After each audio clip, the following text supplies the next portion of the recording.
We are live. Hey guys, welcome back, or I should say, hey. So today we're gonna do a Q&A study session, and we're gonna add some content from Unit 4, which is, if you remember, it's about like the Maritime empires, the age of exploration. So we're gonna talk a lot more about that. So I see some highs in the chat. There's a poll real quick. It says like, how are you doing? How's your e-learning going? Maybe for some people it's your spring break, which is for me, it's spring break. So I've been reading some books. So tell me how's it going there? You're doing good, doing fine. So let me know in the chat. And I see Sir Beckman there. Hey.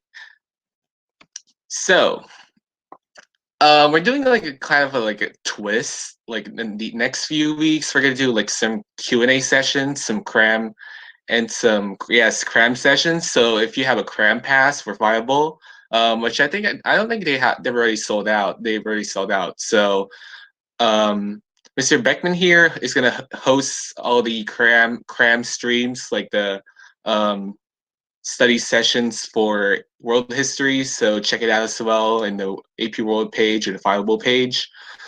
But I think it's a usual schedule. We're gonna do some Q&A, more of these Q&A sessions. So today's about Unit 4. I think we're gonna do like Unit 5, like all the rest of them, like 5, 6, 7. Actually, no, 5, 6, like, and then the earlier ones before this, on the same day. So Tuesdays.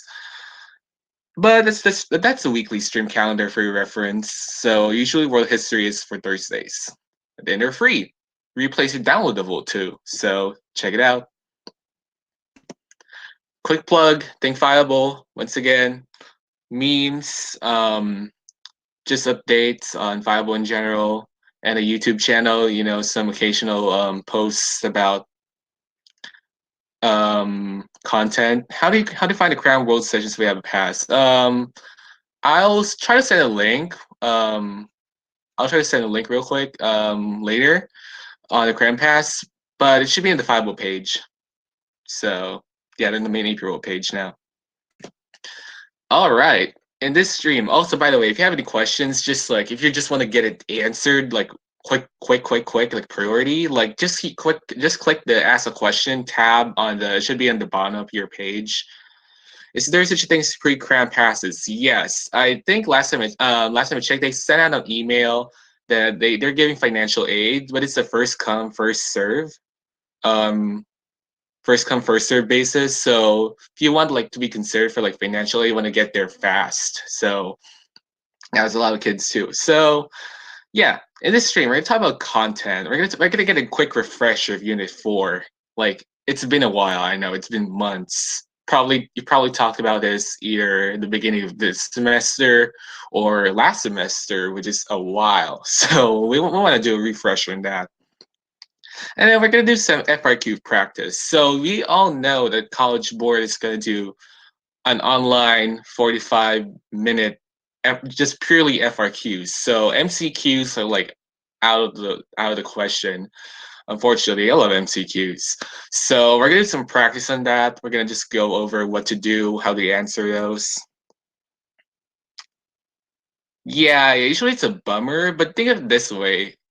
Colleges once you go to college, technically the theoretical class you're gonna take, we're gonna cover World War One, World War Two, and Cold War and globalization. Like honestly, they're the best units for me. Like a lot of things happen. There's a lot of interesting books based on that. Like all those war movies, all those like interesting military operations. So it's a bummer for me at least. But hey, that doesn't mean that ancient history or like post-classical history is not interesting. So yeah, good luck for that. I also have streams for that in the Fileable page. So going back, Unit 4 and Unit 3 cover this time period, 1450 to 1750. So usually what I do is like I associate times to like events, like trends. So let's say if you think of 1750 to 1950, um, or 1750 1900, I would think of like the Industrial Revolution. So for 1450 1750, I would think about the following. I would think about the age of exploration. That's the main defining point. Um, After all, this unit is called transatlantic encounters. So, age of exploration. So, this is where Europe finds another route to Asia. They stumble upon America, and this is where all things start. The colonization, um, the silver trade, all of those important stuff we're gonna go over later, and subsequently we see the Columbian Exchange, um, named after Christopher Columbus. The first, he sailed the ocean blue.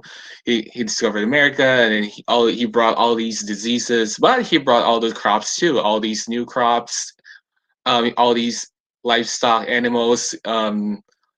American livestock and animals like came to like Asia to Europe. So it's like a exchange, I would say. New technologies. So if you remember, like later on, the gunpowder empires. So this is where it starts. They start to come to power. This is where like technology just expands rapidly. Technically, gunpowder was only in China, but it gets diffused later on when there's trade. There's diffusion going on. So we're gonna see a lot of technology, like innovations.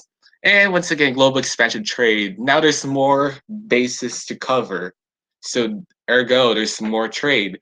So now we see, back then the Americas was isolated. Now they're not. So you'll see that too. So let's look at going before all this happened. Like, why do they want to explore so badly? Like, why do they want to get out of Europe? Like, are they bored? Are they just simply bored? Is there a main reason for that? I call it, some teachers do the 3 Gs. I do 4 Gs. So the first is God, so religion. So Europe was predominantly Christian, and they try to use basically they want to Christianize everyone. As a popular like AP World video, like a history of the entire world, I guess, like video said, like we need to Christianize everyone. We need to like, because they believe that everyone who's not Christian, they need to be enlightened. So it's kind of a superiority thing.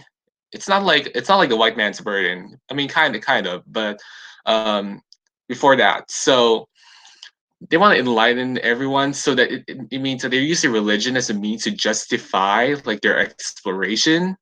Like we need to. It's our duty. It's our duty to convert everyone, bring them to the right path. Because really, there's only one right path, and that's Christianity. So God, gold. That's a given. Empires expand. Why do empires expand? Why do empires conquer each other? They want like the wealth. They want to consolidate all the wealth, all the money. I mean, all these because wealth is just a symbol of authority. Wealth is a symbol of power. So even today. So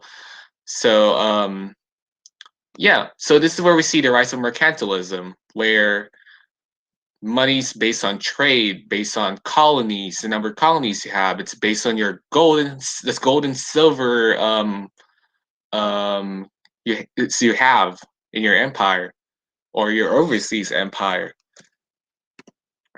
And of course, another given glory. So like any imperialism in general, you want to expand your empire across the oceans, because you want everyone to know that you're the you're the boss here. You want to assert, like modern terms is called assert dominance. You want everyone to fear you, because the more powerful you are, no one's gonna touch you. If you're like a little small little empire in the middle of let's say the middle of Europe, you're gonna dissolve in no time. So you want to spread the glory. You want to spread the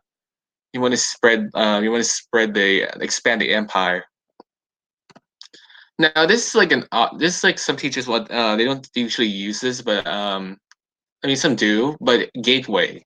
So this is just like an immediate cost. So if you remember Europe, it's like there's Mediterranean, there's like some seas here, like the Red Sea, the Arabs.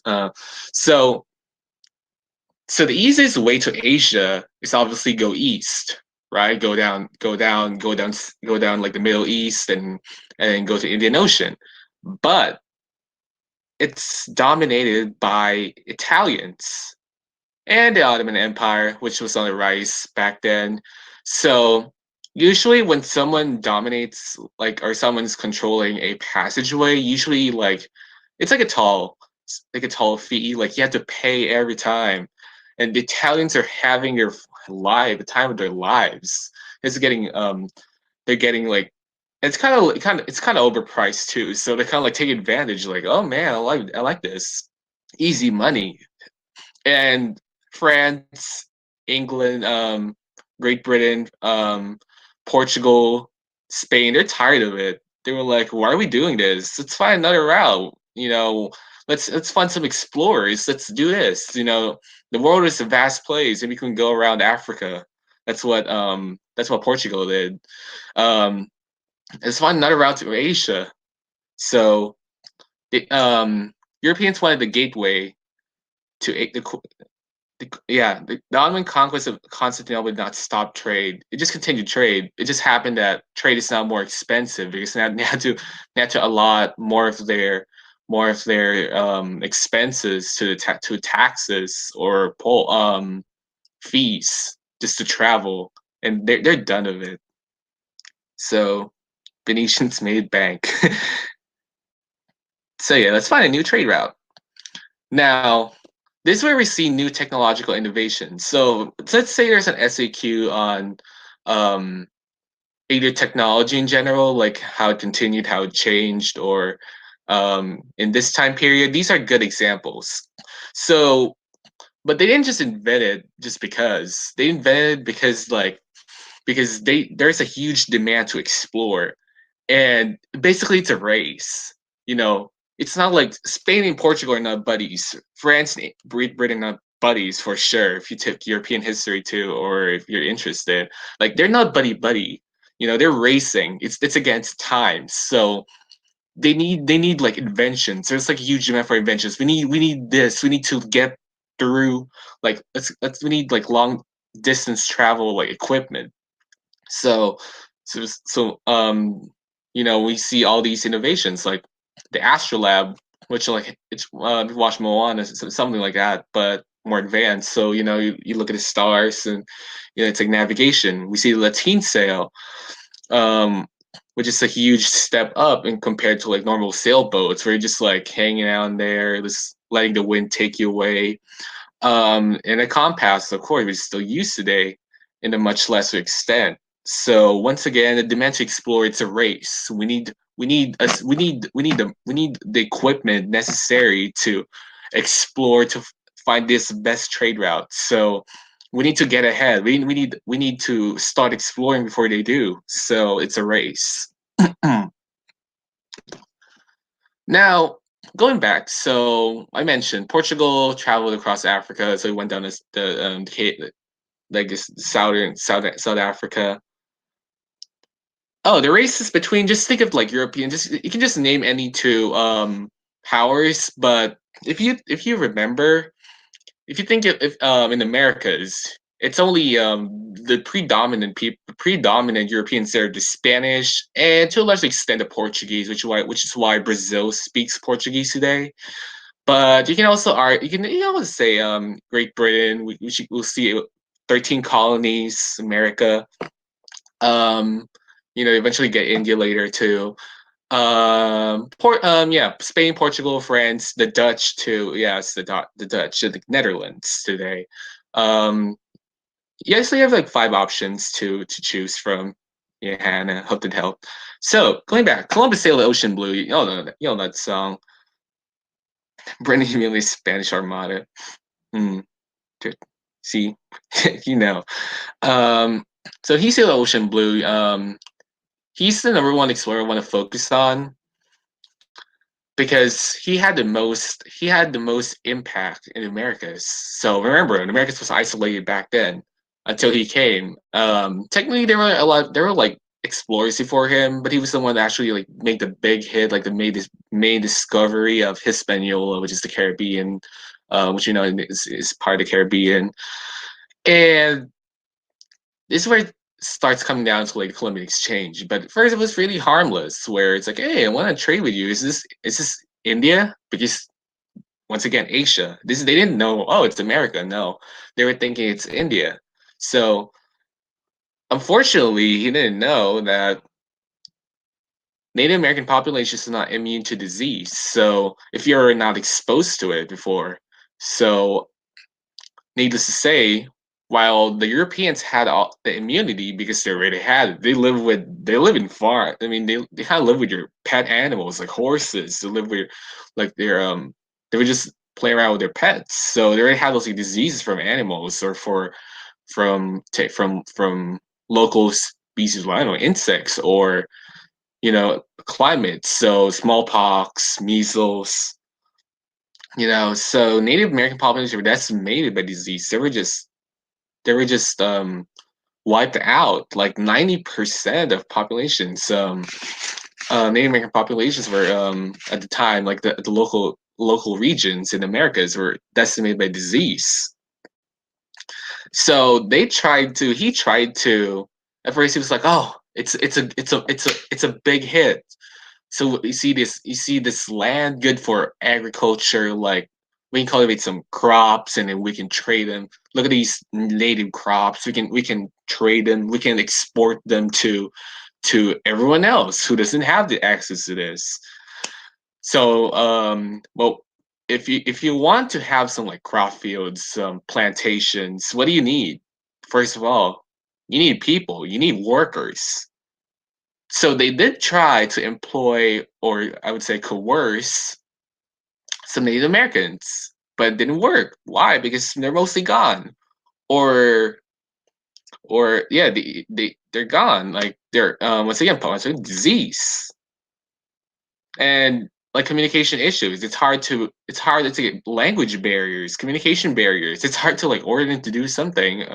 Well, they did have to show brute force, but that's not gonna get you anywhere. So they were thinking they're trying to think of another alternative. So they were like, "Oh, Africa." So unfortunately, this is where we see the Atlantic slave trade. So if you remember, slavery peaked at this time period. It stopped by the 1800s. So if in your middle school you've had some good discussion like slavery in the U.S. In the 13 colonies, in the U.S. So same idea here. It's stemmed here in the Atlantic slave trade. They were taken from. They were kidnapped by local rulers, and then these Europeans did some deals. They're like, "Hey, I'll give you some of your guns. And we know you have some local conflict with your rivals, or your. We know you like." There's a lot of succession issues. We know your brother wants to take over the throne, but hey, if you have these weapons, these guns, these manufactured goods, you're gonna have advantage. Just give me some of yours. Just give me like these number of slaves, and unfortunately, some local rulers even complied. So this is where we see the Atlantic slave trade. Once again, Columbian Exchange. So they got there, they brought like their pigs, their horses. At first it was just like a precaution because in transportation, but then eventually in later journeys they brought their crops because um, they wanted to like grow it there. I mean, the Americans had like fertile land, so keep that in mind. So just want to grow their crops there. So from to the Americas, they brought their horses, they brought their pigs. If you look at emojis, they brought rice, which is mostly from Central Asia, East Asia, parts of no, like an obscure part of Europe.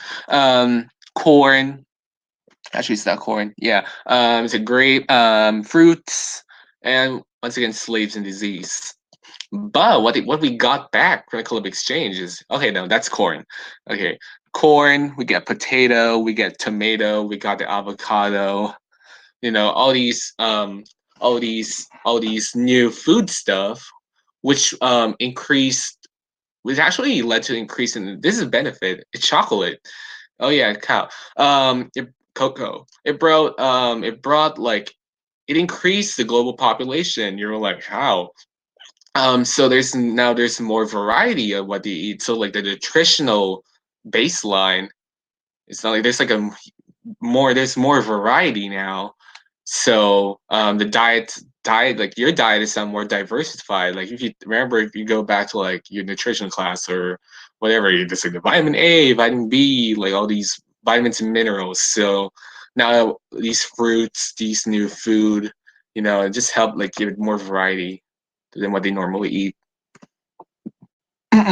Once again, Atlantic slave trade, it led to the emergence of sugar plantations, which we see some brutal treatments. So if you read some documents, um, some probably read documents in class, so about like slavery, or watching documentaries.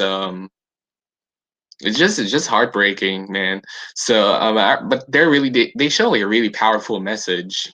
So, um, going back, we also see like the environmental change here. So new plantations, new crop fields. We gotta get rid of these trees. Unfortunately, it's a consistent trend. Urbanization, slashing trees.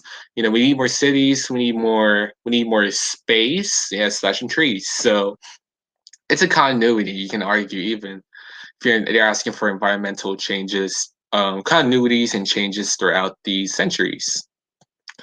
Once again, diversity. So I did mention food, but also like intermingling between races. So remember, the Native Americans are here. I mean, here, and then we have actually no, yeah, here. Native Americans are here. Europeans are here.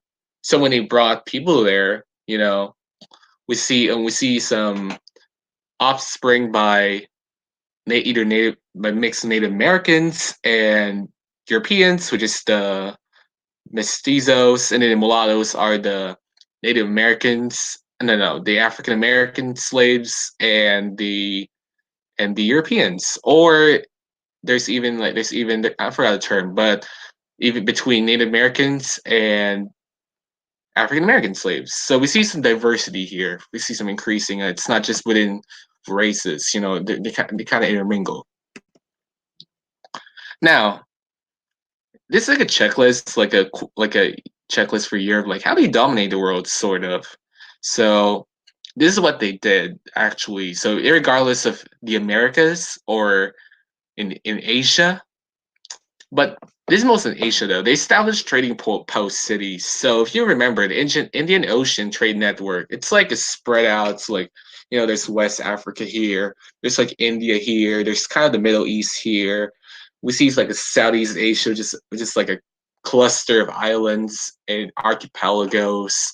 So it's them just having to like trade in different places, like in random places. They were like, I don't want to find another place again. We'll just establish a city here, or we'll help the locals establish a city here, and this is spot where it can trade. It's like an Airbnb, an international Airbnb. Like, oh well, we're in India, so let's sell it to Malacca or Calcutta. So it's just for convenience, and it did benefit the world because other so like Muslim merchants also trade there. So actually, the DBQ for last year was about Portuguese trade, which the one I took last year, Portuguese trades, and like in the documents you can see how the local Muslim merchants were angry with the Portuguese for competition for because of they're basically forcing the locals there to like, trade with them. They're like it's kind of extortion, kind of because they have the power. Once again, it all ties back to authority. So you want the power, you have the power. You can just assert the dominance over the region. Going back, yep, we see it in West Africa too. Remember the um, West African states like the coast. We have India too. I should go for India as an example. Also, I forgot Swahili. I just remembered Swahili city states in West Africa. So, also, you want to bring some missionaries. This ties back to God. You know, it's kind of like a smooth talking kind of thing. Usually, if you want to start curry the favor of the local ruler, the local king, the local sultan, you want to try to like bring in some missionaries first. Don't like brute force is ideally the last resort. like start with missionaries, you know, just like start like scooching your way through and like, hey, you know, we got this awesome religion, like it's called Christianity, man. We want to try it out. We have some cool values, something like that. So they're trying to convert these people first. This is what they did in the Americas. It started with missions. It didn't start with Columbus conquering like Genghis Khan style, Temujin style. It started with like him converting Native Americans. He's trying to curry some favor with them to their side, you know. So missionaries, and as an effect, it takes over local culture, whether it be completely or partially. So either we see like some blend, so like pagan belief, polytheism, and Christianity kind of doesn't add up, but it happened. Or it's just completely Christianity just converted. They rebranded themselves, they renamed themselves, and then that's where we go trade with locals. You know, once again, goes back to trading post cities, and we see the rise of like the British East India Company, the joint stock companies, which we'll go over later. Um, these are they're basically like investments. Like it used to be like in a ship. You know, let's say you have like three. Let's say you have like a trading ship, like a merchant ship, and then it's so you're like the only investor in that ship, and it sinks. Like everything fails. It just gets sunk in the middle of the ocean. Then all your investments are like they're gone. All your investment, all your capital is gonna be gone. But if you have like five partners, like you invest in that same ship, like let's say on that front ship you lost 100%, now it's just 20% because you split it between the five. It's like we see these joint stock company like more complex economic methods like trade. And this is what they did. They're pretty sneaky too. This is what happened with the Inca Empire. They took advantage of local conflict. So they know there's a rivalry going on. This is what happened with slavery, remember? They're like, hey, I'll give you some guns, you let us your slaves. Or in the Inca Empire, there was this like sibling rivalry between Atahualpa and his brother. And they were like, oh, we'll help you as long as we'll help you as long as you give us gold. And and then eventually either they turn on them or they betray them and they take over the region. So this is just a pattern. This is usually what the Europeans do. So like the top strategies. So there you go. Colonies. So eventually, you know, it started with conversions, just normal, good old day, good old like frolicking in the fields and just having fun together. Eventually, but let's be realistic here. They want gold quick and like they want gold they want a lot of gold. They want gold as soon as possible. So they just so Spain eventually colonized the Americas. Remember, Portugal was another of the rival states during this time. So at first they were like, no. That part of Americas is mine. No, that's mine. So the Pope had to step in, and then he eventually drew a line of demarc. They call it the line of demarcation. It's like divided the Americas into this side is Spain, this side is Portugal. So, and you're wondering why is it like Portugal is getting the short end of the stick? You remember, it only had Brazil. It's because they thought that the old world kind of is the old world is kind of like more vast and yeah, they had more land. But in reality, so on the other side we have Spain, we see like South America, Central America, we see parts of Mexico, you know. So they just got the short end of the sticks. It's a trio of tortillas. So I'm surprised. When I was a TA for world history, like people actually say trio of tortillas. No. Close enough association. So going back to Spain. If you remember, the main empires here are like the Aztecs and the Incas. The Mayas were there for some point until they collapsed. But you know, they lived like agriculture societies. Like they had these interesting like not champ Chinampa system. You know, all those eh, um, there were no. They had like their own empires. They had their You know, like a typical like empire from like the post-classical era until they fall. So it starts with the Aztecs with Hernan Cortez. So number one factor here was disease. Once again, it's all about disease, and they're already weakened by the disease, and then they step in, and then the rivals are like, "Oh, we got some we can beat up the Aztecs now that we have it's like so the Europeans banded up with their rivals, like the Aztec rivals, like basically people hate the Aztecs because they were like, your enemy is my enemy. It's like a revolution. Your enemy is my enemy, so it's our enemy, so we can band together, something like that. So they fall. The Incas fall. So yeah, the Incas fall to Pizarro. So it's the same factors, except this time it was betrayal. This is like a common document, but so eventually Atahualpa was like, "Oh, we're done. Our deal's over. And like, just don't go after us." And then he was like, "Sure, I'll come back in a couple of years, but I want this amount of gold." And they complied, which is, it's supposed to be a happy ending. Like it's a good trade deal, but no. Eventually, Pizarro turns against Atahualpa and still has him all killed, even if he has a gold. So he has a gold and he had him murdered. So it is pretty. That's just not definitely not honorable. I would say. Once again, European competition over the land. So we talk about the South, so South America, part of North America. Spain and Portugal. They kind of settled that. But in the North, we see, if you remember, like France, and the Great Britain are competing over here, and they're kind of arguing over land. So this is where the 7 Years War happens, where, um, you know, Britain and their colonies are fighting France and their colonies. So it's like a mini like conflict there.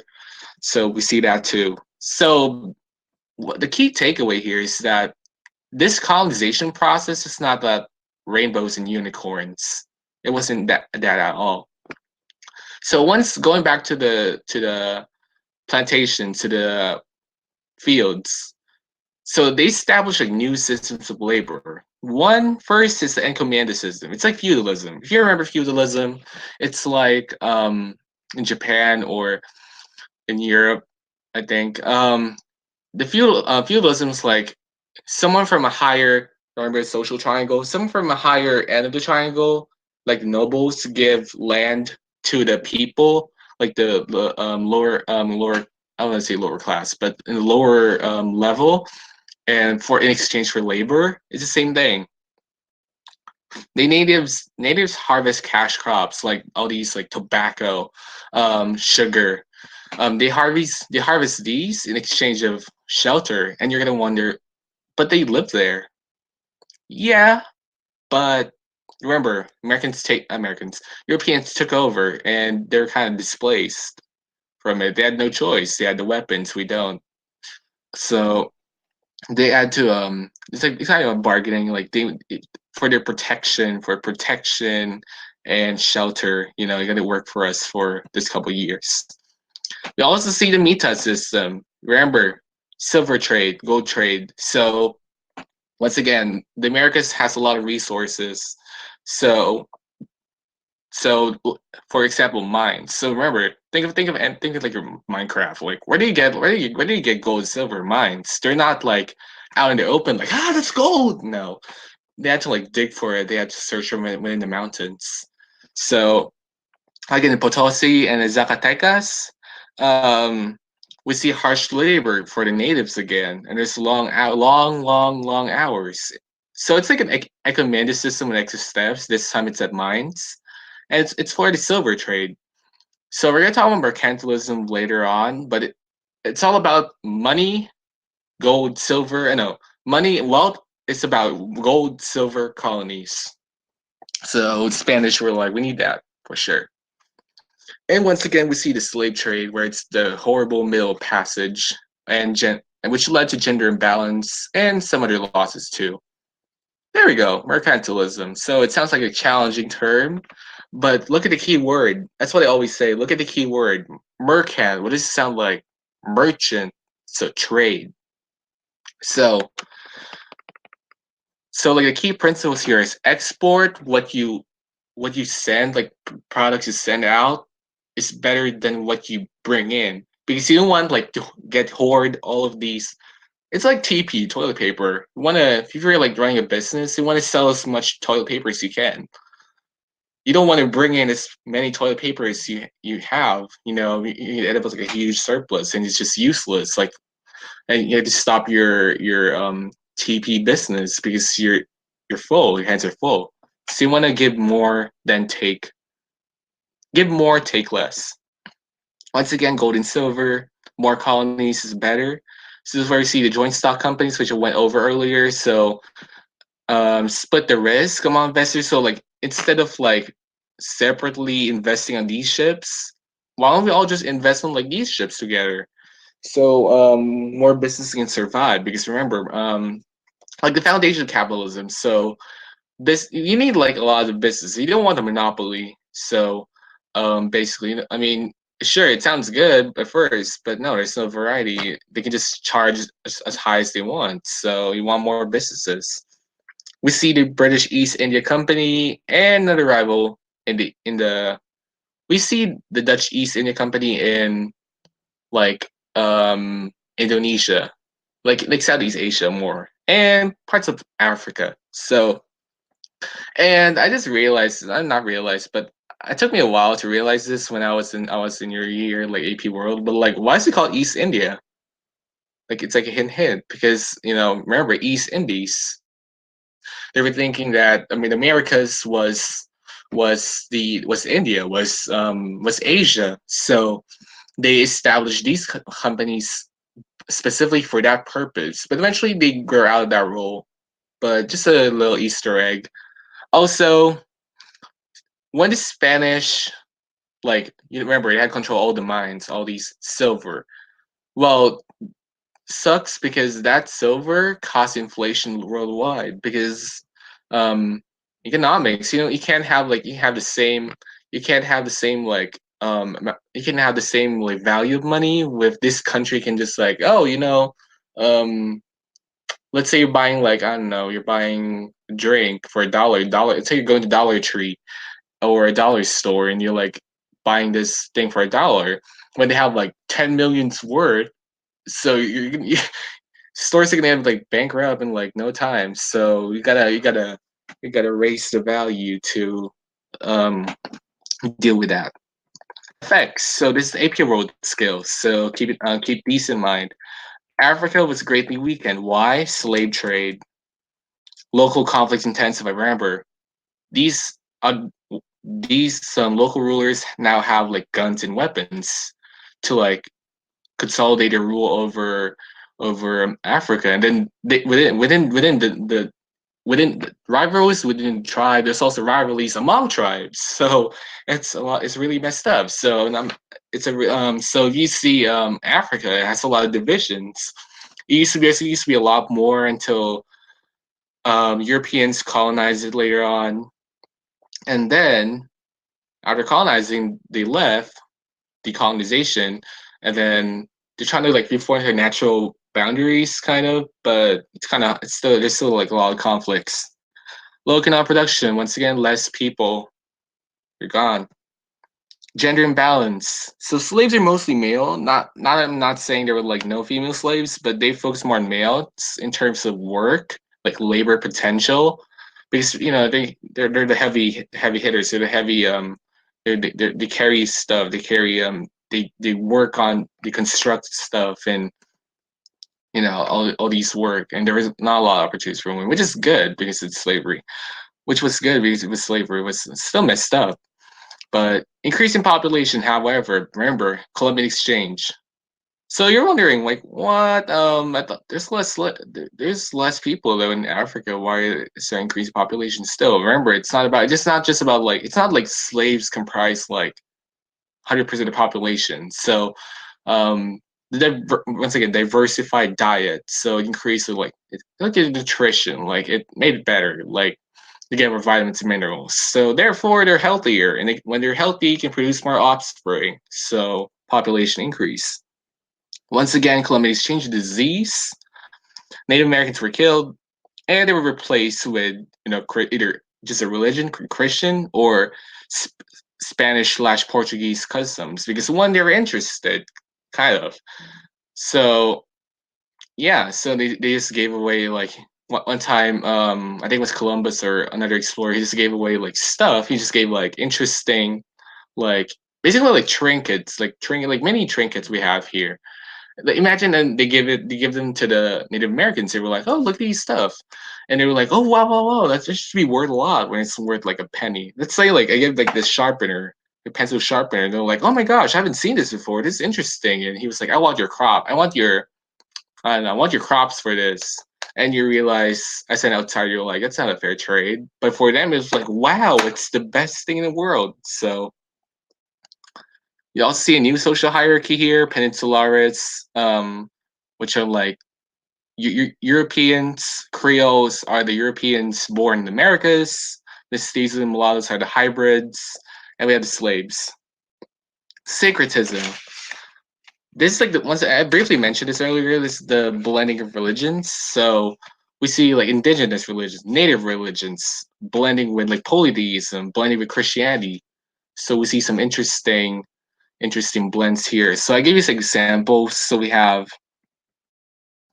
I would focus on like the Vodun, like the West African and the Caribbean. I would focus on that like like some call it voodoo, but basically it's like West African like pagan, not always pagan, but like some pagan beliefs like blended with Christianity. Spiritualism basically. Like the Virgin Guadalupe. So we see some Catholic beliefs here, like the Virgin Mary, combined with some. You see, like the elements, like she's part of like she's one like a nature god or of some sorts. So we see blend syncretism. It's a blend of religions, a blend of cultures. But once again, it's not always unicorns and rainbows. It wasn't always peaceful. It should be, as should be. As it should be. So resistance, we see rebellions. So we see the Portuguese here. What usually it's the Spanish and the Portuguese in Africa. So we see Queen Nzinga, where she's tired of the slave trade. Like my people are being enslaved or being taken away, never to be heard of again. So she's done. So she just rebels against them. So in Angola, they do repel the Portuguese until she dies. So after that, she's like, oh, she's gone. No, then they take over.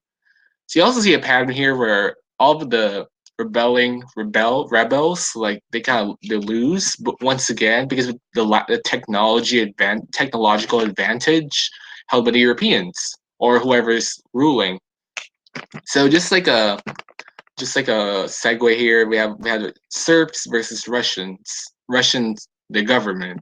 So Serbs are like, once again, it goes back to like feudalism. So they're bound to the land. They have to work for their entire lives. They have to pay like debts because they can't always make like it's kind of a rent, but they can't always make it because all they do is just work in the fields and demand just goes up and down. So it's not always like all high, like in terms of money. So they have debts. And they want freedom for that. So they rebelled against the Russian government and fortunately gets crushed. Now we had the Maratha versus the Mughals. So I would recommend just knowing like two of these examples, but this is an interesting one because if you remember the Gunpowder Empire, so one of them is the Mughal Empire in India.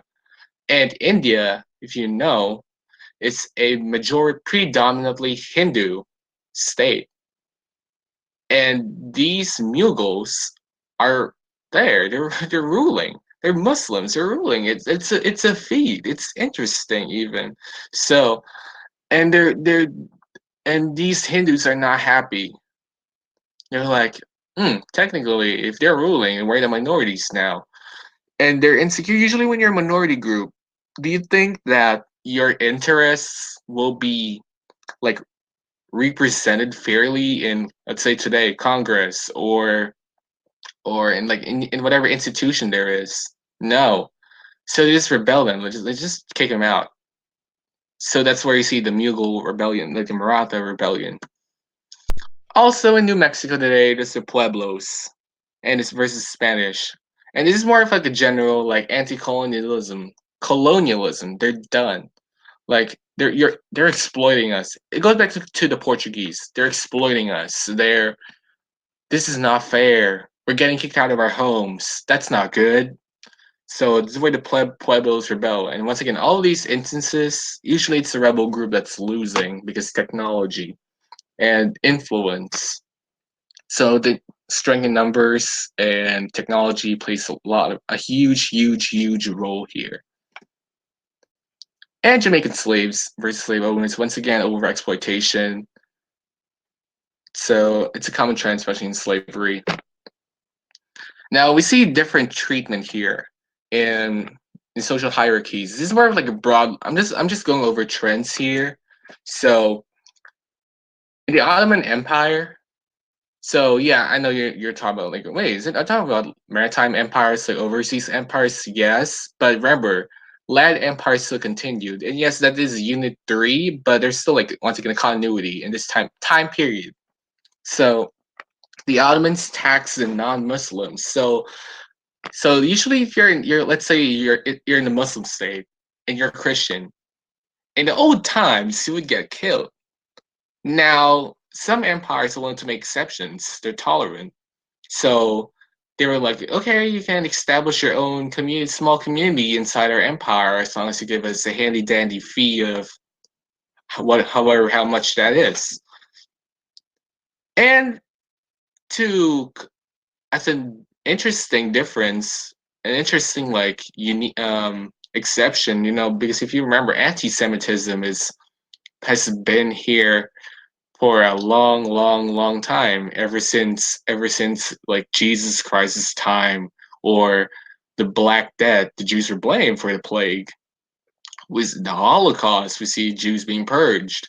We see Jews being turned away from everywhere to the extent that they had to establish like their own country called Israel. So, but the Ottoman Empire was more accepting towards Jews. But if you see here, they were expelled by Spain and Portugal. Remember, it's a predominantly Christian empire. And Christians and Jews have some like, it's not really a conflict, but it's like differences. So, once again, religious tolerance within the Mughal Empire. So, Akbar the Great is known for being tolerant. Like, he tolerates all religions. He had like these scholars, like a Hindu scholar, like a Muslim scholar, like a Christian scholar, a Jewish scholar. Like he's more tolerant. He's more open minded. Like he's ahead of his time. Qing China, the Manchus forced the so basically remember dynastic cycle. There was this mandate of heaven. Eventually, just take over like this dynasty cycle. This takes eventually takes over this, like kicks out this group, becomes a ruling group until there's a new group that kicks out the old group. It's an endless cycle. So you know, the Manchus eventually rule China, and they're done with like what being like ostracized for. So they forced like the native Chinese, like the Han Chinese men, to like wear their hairstyle, kind of like to just follow the rules. Scientific revolution, once again, more Jewish sympathy, but it doesn't completely eradicate anti-Semitism. Elites stay in top too. So we have Russian landowners, we have European nobility. Um, if you remember, they have a huge influence over Parliament, which is why the French Revolution later starts. Because then the third estate is to have like the say in things, and American Peninsularis. So they just have all the power. So when we see revolutions later on, so we want to see the building blocks towards the revolution. History keeps building. I mean, building. Like it's a huge build up. So slavery is built up to the Civil War. It's American Civil War, something like that. So this age of colonialism is built up towards the revolutions because everyone's just done of being colonized. But that's gonna come later on. So, do you have any questions? I don't see any in the questions here, and I see a lot of mess in the house e-learning so far. Paul, interesting. So if you have any questions, we're gonna go over SAQs real quick. Um, Hopefully you can go through all of them in terms of time, but here's the first one. I'll read it to you, and then you guys tell me the answer, or give me like a random example of what you remember from either this lesson or previous lesson at school. The coercion of resistance, acculturation that typified the Caribbean experience, are the most evident the creolization of African-based religious beliefs and practices in the slave societies in the New World. And you're probably wondering, usually every other SAQ is just like, that's a lot of words. So focused on what you know, creolization. So Creole, that's American. That's like Native American. I mean, like Spanish American.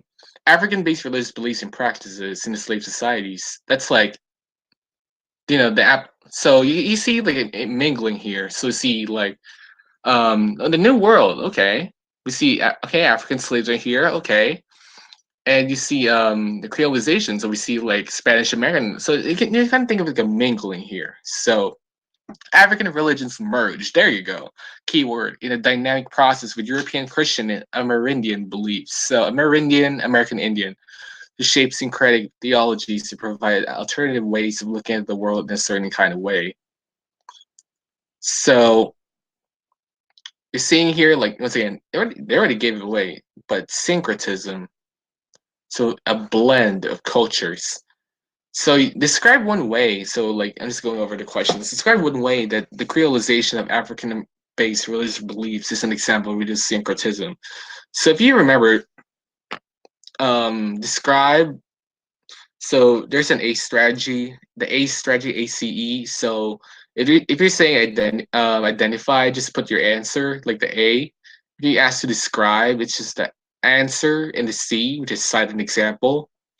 So what is one way that like the creolization of African-based beliefs is an example of religious syncretism. So tell me how. Like, what are they doing? Like, think of the religions. Think of like the religions involved here. So we see Christianity and African religions. So so you can also answer this on your own later on. I'll just go over it with you guys today.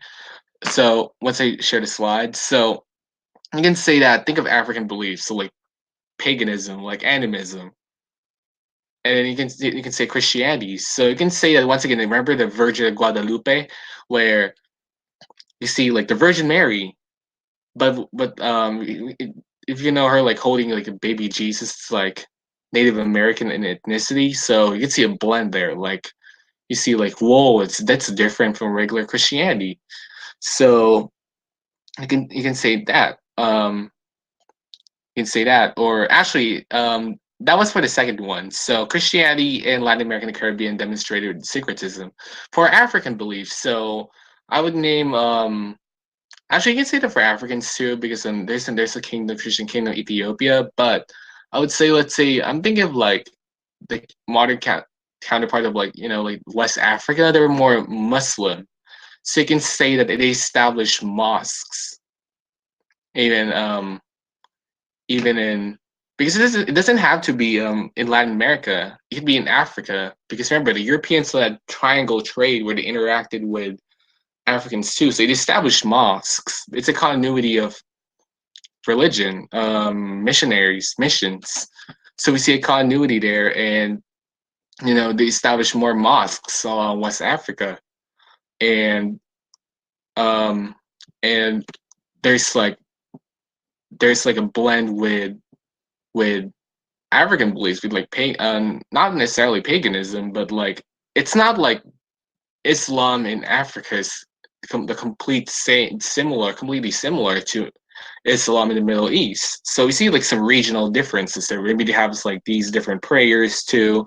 They have these different traditions, so you can say that. And then explain one example of rigid syncretism other than Caribbean-based examples that resulted from reclining slave trade. So you can give us any time period. Think of every religion you know, besides Christianity, Hinduism. Actually, think of all these religions you know: Christianity, Hinduism, Buddhism, think of like one religion that blends them, like not in the Americas. Just think of like in general. So what I would think, like what comes to my mind, I have two in mind. So I would say personally, I would say either Sikhism, which is like a blend of Hinduism and Buddhism in Southeast Asia. Hinduism, yeah, Hinduism and Buddhism in Southeast Asia. So they have like some practices from both sides of the coin, or you can say Shintoism, which in Japan is kind of like a blend of their own Japanese native beliefs, like the polytheism blend with Buddhism, which is more on it's not philosophy, but it's more about like living like properly in this world, in this like earthly realm. So you can think of see, I mentioned Asia. So does it have to be look at the question, does it have to be Atlantic, does it have to be like in the Caribbean or in the Americas? So I mentioned Asia. So this one. Jamaican Maroons negotiating with the British at the end of the Maroon Wars. Remember, they rebelled. Resistance and rebellion. So slaves resist. So explain one example in our society that confronted expanding European power in the period 1450 1750. So you know how to have to not all SAQs, you'd have to look at the document, or I mean if it's text document, it's not always like you have to read it. You can just look at the picture or in the caption. And if you see, oh, they're negotiating with the British, but don't get thrown off. They're just asking any form of resistance in the European powers. So looking back at the examples I have, we can talk about Angola with Queen Nzinga and the Portuguese. You can say, so remember, it's an explain, so it's an ACE. Answer the question, cite an example, explain why. So you can say Queen Nzinga and Queen Nzinga from of Angola resisted the no yeah, Queen Angola resisted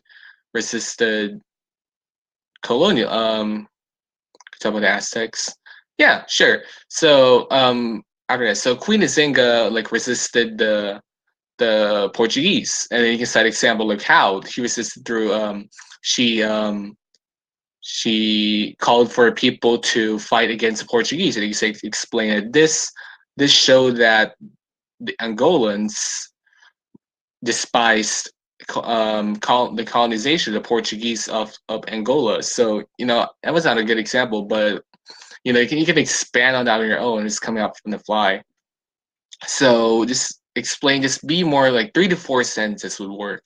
So going to Rosa's question, the Aztecs. So this is more talking about the colonization of the fall of the Aztecs, but the Aztecs live in they're more modern day Mexico, and they live like they kind of have like an agricultural style society. It's like a normal society, like in 1200 to 1450, where agriculture, they like trade, like barter trade with other empires. Some of the empires they conquered per se.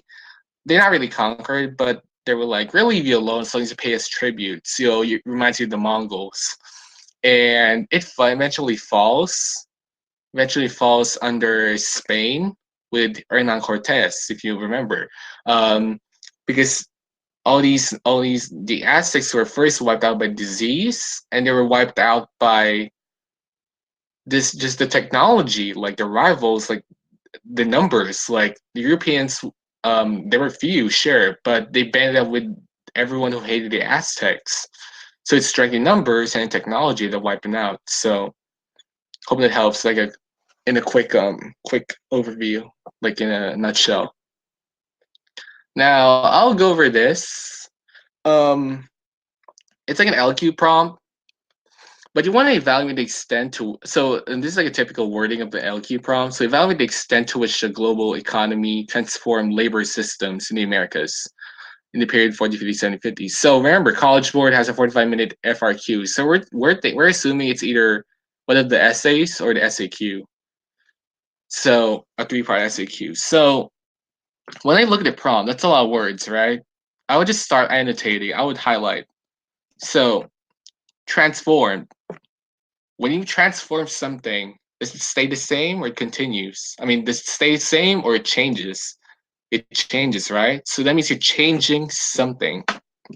So the economy transformed labor system in the Americas. So what is being transformed? Labor systems. Where? In the Americas. In what time? That time period. So it helps when you annotate it. And then you can write an outline for now on your own once you watch a replay of this. But just think of what we went over earlier. It used to be like normal labor. There's not even any labor in the Americas. It's just people like working in like field, people working at like on their own will. But then slavery came. The Europeans came. Slavery came. Now there's then again the Encomienda System. It's like feudalism. We you work for us. We give you food, shelter. You can talk about the. I mean, in both like South America and North America, you can talk about the Mita system where Native Americans and slaves and were forced to mine for long, long hours just to profit their silver trade. You can talk about I mentioned the Encomienda System. You talk about once again just the sugar plantations, like how the exploitation, like just describe it. It can say how it changed, like the dynamics. Like now we have like this com- new social hierarchy out of nowhere, where the people from the Europe are on the top, and we have the imported slaves at the bottom. So you talk about that. So and you can do some pre-writing on your own too. If you get some practice on your own, time yourself, try to write the essay on your own. This is actually an FRQ from 2018. This is the last one, by the way. FRQ from 2018. So they give some a little bit of context here. In the period 1450, 1750, there's oceanic voyages, so the age of exploration. We're slowly the Columbian Exchange, which remember exchange transformed both hemispheres. New food, new trading systems, kind of like slavery. We see the rise of Spain as an empire, maritime empire here. So you want to develop an argument that evaluates. So actually just look at the one part after the evaluates. How the Columbian Exchange affected people in the Americas. So as annotated, affected. So earlier we said transform. So it changed something. When you say effect, what does it sound like? Effect. What is part three with effect? Cause. So it's cause and effect. It's a causation. It's asking you to do a causation. You can do other skills too. You can use comparison. You can use continuity and change. But the best thing that works here is cause and effect. And the cause is the Columbian Exchange. It's on the left. This had to be, but it's how the wording works. Columbian Exchange is Columbian Exchange is the cause, and what was it? What was its effect in the people in the Americas? So focus on the place, okay? If you talk about people in Asia, you're already wrong. Yes, sir. Introduction to European animals, goods, people, ideas. Yes. You can even talk about like you can talk about politics. And you can even talk about remember the themes: politics, technology, economics, culture, all those. You can talk about like culture in one paragraph. You can say syncretic beliefs. Like we see an introduction to Christianity, like Sanjay briefly mentioned. Um, we can see I was talking about like syncretic beliefs, like a blend. And socially, you can talk about new hierarchy. You can talk about new hybrids. You can talk about new not hybrids are a good word. I can't think of a better one. But yeah, talk about socially, talk about the hierarchy. You can talk about new race, mixed races. There we go, mixed races. Politics, you can talk about how there's a new status quo with the Spanish at the top and the Native Americans at the bottom. You can talk about economics, slavery, the plantations, the rise of Spain. So there's a lot of things you can talk about. So if you want to do this pre-writing on your own, once again, feel free to. I'll send it the slides afterwards. And I have a question from Hannah. When we get documents is your AP tests, class A developer, and like Don't worry, it will be relevant. Sure, you're like, if multiple choice is gone. Yeah, but the skills analyzing documents actually works better for free response. But we won't really get documents. Oh, you're talking about like in this AP test in general. If we're doing SAQs, yes. If you're doing the first, because there's an SAQ that has a document, and there's an SAQ that doesn't have a document. So I would bank on the fact that there's a document, but it's still important to like do a refresher on your general knowledge. So just in case. But College Board will reveal more in I think April 3rd. So this Friday, they're gonna give more information about the exam formats. So don't worry, we're not gonna be in the dark forever. But that analyzing document practice, it's gonna pay off one way or another. So just watch, just stay tuned. Yeah. Any other questions, guys? But yeah, it'll still be relevant. It's still gonna be relevant. The skills or just the document analysis, one way or another, it wouldn't work. All right, you guys don't have any questions? Thank you guys for staying with me here. It was fun, like doing a refresher. I know it's been a while, like since Unit 4.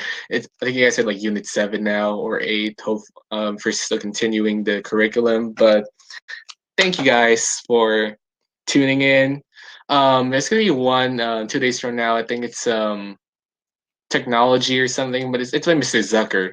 And then we have more of these Q&A sessions from yours truly. I'm gonna do more of these Q&A sessions myself. So stay tuned, guys. See ya. Bye bye.